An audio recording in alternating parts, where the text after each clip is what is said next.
ജീവിതത്തിലേറെ സ്നേഹിച്ചിരുന്നവൾ ഒരു ദിവസം കറിവേപ്പില പോലെ കളഞ്ഞിട്ട് പോകുമ്പോഴുള്ള അവസ്ഥ എന്താ എന്ന് നിനക്ക് ചിന്തിക്കാൻ കഴിയുമോ കുഞ്ഞാറ്റെ? കഴിയില്ല. നിനക്കെന്നാൽ ആർക്കും കഴിയില്ല. നീ എൻ്റെ അമ്മയുടെ ഏറ്റവും അടുത്ത കൂട്ടുകാരിയുടെ മോളാണ്. അതിൽ കൂടുതൽ നിന്നെ ഞാൻ വേറൊരു രീതിയിൽ കണ്ടിട്ടുമില്ല. ആ നിന്നെ പെട്ടെന്നൊരു ദിവസം ഭാര്യയായി കാണാൻ എനിക്ക് പറ്റില്ല. ഇതെന്തൊരു മനുഷ്യനെന്ന് തോന്നാം.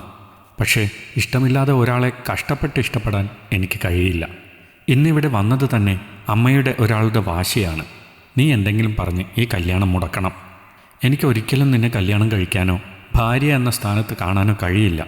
എൻ്റെ അവസ്ഥ നീയെങ്കിലും ഒന്ന് മനസ്സിലാക്കണം പ്ലീസ്. ഞാൻ കാലു പിടിക്കാം. പെണ്ണ് കാണാൻ വന്ന ശേഷം ചെറുക്കനും പെണ്ണിനും എന്തെങ്കിലും സംസാരിക്കാനുണ്ടെങ്കിലാകാം എന്ന് ഒരമ്മാവൻ പറഞ്ഞപ്പോൾ പുറത്തേക്കിറങ്ങിയതായിരുന്നു കുഞ്ഞാറ്റയും കിരണും. കിരൺ തൻ്റെ മനസ്സിലുള്ളത് അവളോട് പറഞ്ഞിട്ട് മുഖത്തേക്ക് നോക്കിയപ്പോൾ അവിടെ ഒരു തരം നിർവികാരതയായിരുന്നു. ഈ പ്രപ്പോസൽ മുന്നോട്ട് വന്നത് ഒരിക്കലും എൻ്റെ ഇഷ്ടത്തിനല്ല. ഇവിടെ എനിക്ക് അങ്ങനെ സ്വന്തം ഇഷ്ടങ്ങളില്ലാതായിട്ട് ഏകദേശം 4 വർഷങ്ങളായി. സ്വന്തം ചേച്ചി സ്നേഹിച്ച ആളുടെ കൂടെ ഇറങ്ങിപ്പോയതിനു ശേഷം നിബന്ധനകൾ വന്നത് എൻ്റെ ജീവിതത്തിലാണ്. കോളേജ് കഴിഞ്ഞാൽ ഉടനെ വീട്ടിൽ വരണം. ആൺകുട്ടികളോട് അധികം സംസാരിക്കരുത്. കൂട്ടുകാരുടെ വീട്ടിൽ പോകരുത്. ആരും ഇങ്ങോട്ട് വരരുത്. എന്തിനൊരുപാട് പറയുന്നു. ഒരു ദിവസം ഫോൺ അധികം ഉപയോഗിച്ചപ്പോൾ പിന്നെ എന്നും രാത്രി 8 മണിയാകുന്നതിന് മുൻപ് തന്നെ അച്ഛനും അമ്മയും എൻ്റെ ഫോൺ വാങ്ങിവെക്കും. ഇപ്പോൾ പിന്നെ കല്യാണാലോചന വരാൻ തുടങ്ങിയപ്പോൾ മുതൽ ഫോൺ കൈകൊണ്ട് തൊടാൻ സമ്മതിക്കില്ല. ഇന്ന് ഈ പെണ്ണ് കാണൽ വരെ അവരുടെ ഇഷ്ടമാണ്. ചേട്ടനല്ലെങ്കിൽ മറ്റൊരാൾ. അവർക്ക് ആരെയാണോ ഇഷ്ടം അവരുമായി കല്യാണം ഉറപ്പിക്കും. അവിടെ എൻ്റെ വാക്കിന് വലിയ പ്രസക്തിയൊന്നുമില്ല. ഇന്ന് ഇത്ര നേരം സംസാരിക്കാൻ സമ്മതിച്ചത് തന്നെ ഫാമിലി ഫ്രണ്ട്സ് ആയതുകൊണ്ടാണ്. ചേട്ടന് ഇഷ്ടമായില്ലെങ്കിൽ അത് ചേട്ടൻ തന്നെ പറഞ്ഞോ. ഞാൻ പറഞ്ഞാൽ എന്നെ അതിനും ഉപദ്രവിക്കും. ഇയാൾ അങ്ങനെ പറഞ്ഞാൽ പറ്റില്ല. എനിക്കെൻ്റെ അമ്മയെ സങ്കടപ്പെടുത്താൻ കഴിയില്ല. അതുകൊണ്ട് താൻ തന്നെ ഇതിനൊരു സൊല്യൂഷൻ കണ്ടെത്തിയാൽ മതി.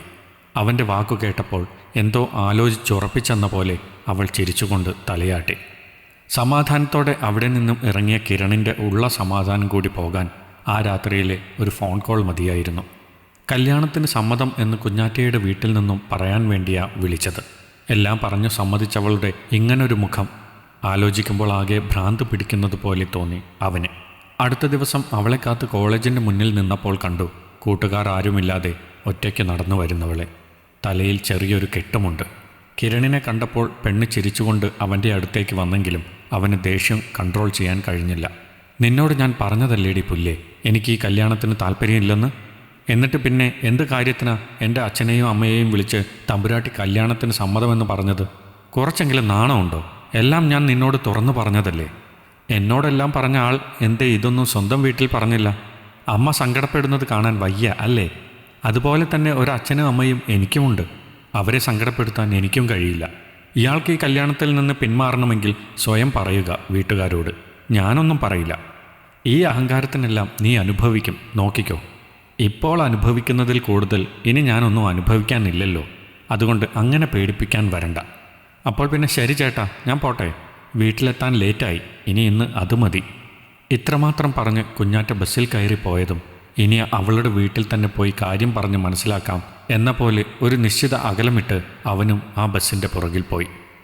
ഇടയ്ക്ക് ഒരു ഫോൺ വന്നതുകൊണ്ട് കുറച്ച് സമയം ലേറ്റായിട്ടാണ് കിരൺ അവളുടെ വീട്ടിലെത്തിയത്. അകത്തുനിന്ന് പെണ്ണിൻ്റെ കരച്ചിൽ കേട്ടതും ഇവൾ തന്നെയല്ലേ കുറച്ചു മുൻപ് ചീറ്റപ്പൊലി പോലെ തൻ്റെ നേർക്ക് വന്നതെന്ന് ആലോചിച്ച് അകത്തേക്ക് കയറിയതും കാണുന്നത് പെണ്ണിൻ്റെ അച്ഛൻ അവളെ ഒരു ദയയുമില്ലാതെ ബെൽറ്റ് വെച്ച് തല്ലുന്നതാണ്.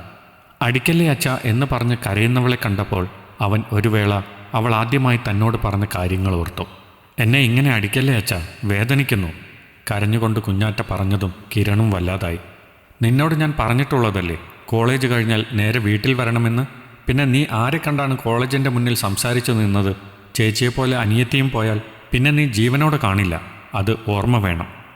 കുഞ്ഞാറ്റ എന്നോടാണല്ലോ അച്ഛാ കോളേജിൻ്റെ മുന്നിൽ നിന്ന് സംസാരിച്ചത്. ഇനി 2 മാസം കഴിഞ്ഞാൽ ഞങ്ങളുടെ കല്യാണമല്ലേ. അതിന് അച്ഛൻ എന്തിനാ ഇങ്ങനെ ദേഷ്യപ്പെടുന്നത്? ഇനി എനിക്ക് ഇവളെ തരുന്നതിന് നിങ്ങൾക്കെന്തെങ്കിലും ബുദ്ധിമുട്ടുണ്ടോ? അകത്തേക്ക് കയറി കിരൺ പറഞ്ഞതും അയാൾ കയ്യിലെ ബെൽറ്റ് പെട്ടെന്ന് തന്നെ പുറകിലേക്കിട്ടു.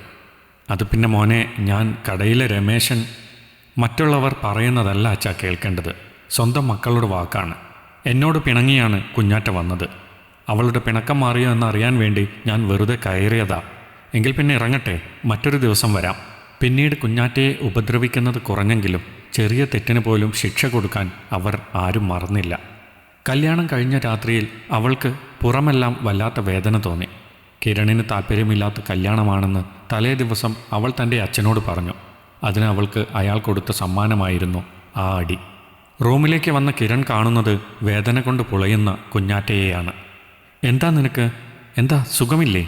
ഒന്നുമില്ല, ഒറ്റവാക്കിൽ ഉത്തരം പറഞ്ഞ് അവൾ തിരിഞ്ഞപ്പോൾ ഒരു മിന്നായം പോലെ അവൻ കണ്ടു അടിയുടെ പാട്. ബാക്കി എന്താണെന്ന് ഊഹിച്ചതും കിരൺ വേദനയുടെ ബാമെടുത്ത് അവളുടെ അടുത്തിരുന്നു. തോളിൽ നിന്നും ചുരിദാർ അല്പം നീക്കിയപ്പോൾ കണ്ടു ബെൽറ്റ് കൊണ്ട് അടിച്ച പാട്.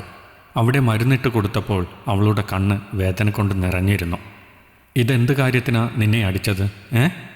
ഏട്ടന് ഈ കല്യാണം ഇഷ്ടമല്ല, അതുകൊണ്ട് ഇത് നടത്തരുത് എന്ന് പറഞ്ഞതിന് അച്ഛൻ സ്നേഹിച്ചതാ. ശരിക്കും നിന്റെ അച്ഛൻ എന്താ കുഴപ്പം ഇങ്ങനെ നിന്നെ വേദനിപ്പിക്കാൻ? ഇനിയും ഇത് പറയാൻ എനിക്ക് വയ്യ ഏട്ടാ. ഒരു ദിവസമെങ്കിലും എനിക്കിങ്ങനെ വേദനയില്ലാതെ ഒന്ന് ഉറങ്ങാൻ കഴിഞ്ഞാൽ മതി. ഏട്ടൻ എന്നെ ഇഷ്ടമല്ലെന്നറിയാം, പക്ഷേ ഈ വീടിൻ്റെ ഏതെങ്കിലും മൂലയ്ക്ക് ഞാൻ കഴിഞ്ഞോളാം. ആർക്കും ഒരു ശല്യത്തിനും വരില്ല. എന്നെ തിരിച്ച് വീട്ടിൽ കൊണ്ടുവിടല്ലേ പ്ലീസ്. സങ്കടത്തോടെയുള്ള അവളുടെ പറച്ചിൽ കേട്ടതും ചെക്കന് ചേർത്ത് പിടിക്കാതെ ഇരിക്കാൻ കഴിഞ്ഞില്ല. ഇഷ്ടമല്ലെന്ന് ഞാൻ പറഞ്ഞിരുന്നു. ഒരു പുതിയ ജീവിതം തുടങ്ങാൻ എനിക്ക് അല്പം സമയവും വേണം. പക്ഷേ അതിൻ്റെ അർത്ഥം ഞാൻ നിന്നെ ഉപേക്ഷിക്കുമെന്നല്ല.